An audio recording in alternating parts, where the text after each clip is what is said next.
Cirque du Freak, a living nightmare. This will have my commentary throughout the chapter. Chapter 14. The snake's tongue flicked in and out of its mouth and it seemed mighty hungry. It wasn't very colorful, dark green, with a few flecks of brighter colors here and there, but it looked deadly. The people beneath the balcony ran back toward their seats. They were screaming and dropping stuff as they ran. A few people fainted and some fell and were crushed. Steve and I were lucky to be near the front. We were the smallest people in the theater and would have been trampled to death if we'd been caught in the rush. I doubt it.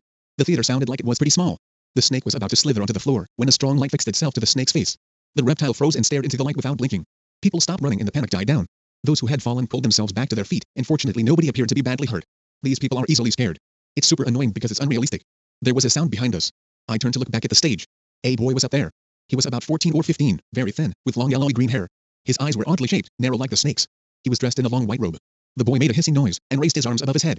The robe fell away and everybody who was watching him let out a loud gasp of surprise. His body was covered in scales. From head to toe he sparkled, green and gold and yellow and blue. He was wearing a pair of shorts but nothing else. He turned around so we could see his back, and that was the same as the front, except a few shades darker. When he faced us again, he lay down on his belly and slid off the stage, just like a snake.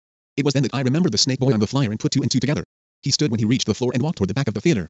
I saw, as he passed, that he had strange hands and feet. His fingers and toes were joined to each other by thin sheets of skin. He looked a little like that monster I saw in an old horror film, the one who lived in the Black Lagoon. He's probably talking about the movie called Creature of the Black Lagoon. That movie looks really bad. However, it's from 1954, so I will give it some slack.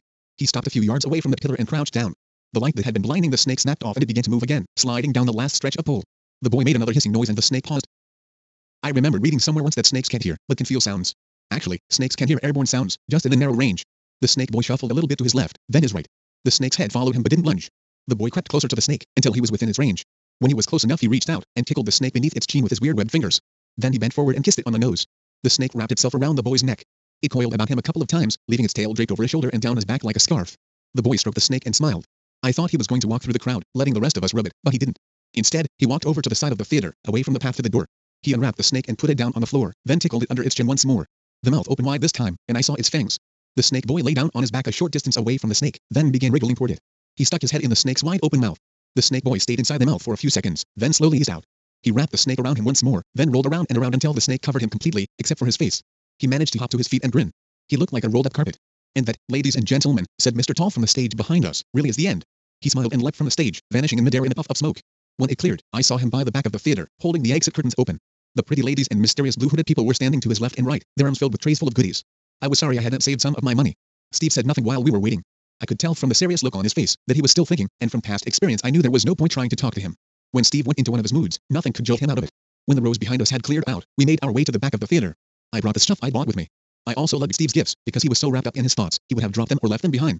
Mr. Tall was standing at the back, holding the curtains open, smiling at everyone. The smile widened when we approached. Well, boys, he said, did you enjoy the show? It was fabulous. I said. There were people behind us, so we hurried on, not wanting to hold them up. Steve looked around when we entered the short corridor between the two sets of curtains, then leaned over and whispered in my ear, go back by yourself. What? I asked, stopping. The people who had been behind us were chatting with Mr. Tall, so there was no rush. You heard, he said. Why should I? I asked. Because I'm not coming, he said. I'm staying. I'll follow you home later, after I've... His voice trailed off and he pulled me forward. We pushed past the second set of curtains and entered the corridor with the table, the one covered by the long black cloth. The people ahead of us had their backs to us. Steve looked over his shoulder, to make sure nobody could see, then dived underneath the table and hid behind the cloth. Steve! I hissed, worried he was going to get us into trouble. Go on. He hissed back. But you can't, I began. Do what I say. He snapped. Go, quick, before we are caught. I would have left him. Of course, I don't want to see him killed, but that would be his fault.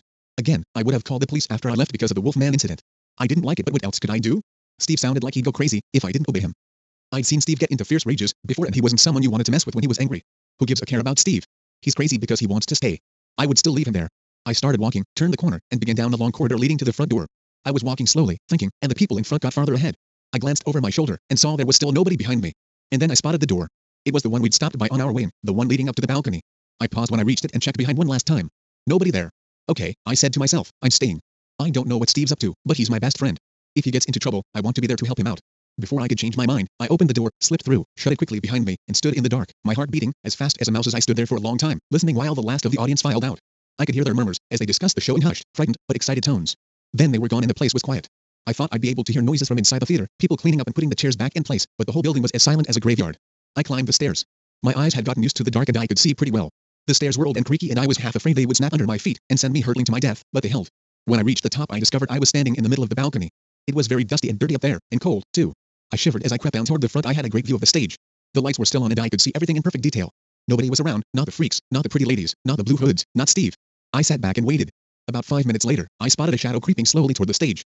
It pulled itself up, then stood and walked to the center, where it stopped and turned around. It was Steve. He started toward the left wing, then stopped and set off toward the right. He stopped again. I could see him chewing on his nails, trying to decide which way to go. Then a voice came from high above his head. "Are you looking for me?" it asked. A figure swooped down onto the stage, its arms out to its sides, a long red cloak floating behind it like a pair of wings. Steve almost jumped out of his skin when the figure hit the stage and rolled into a ball. I toppled backward, terrified. When I rose to my knees again, the figure was standing, and I was able to make out its red clothes, orange hair, pale skin, and huge scar. "Mr. Krebsley. I saw you watching me," Mr. Krebsley said. "You gasped aloud when you first saw me." "Why?" "Because I know who you are," Steve said. "I am Lurden Krebsley," the creepy-looking man said. "No," Steve replied. "I know who you really are." "Oh?" Mr. Krebsley smiled, but there was no humor in it. "Tell me," he sneered, "who am I, really?" "Your real name is Verhorsten and you're a vampire," he said, and the silence that followed was as long as it was terrifying.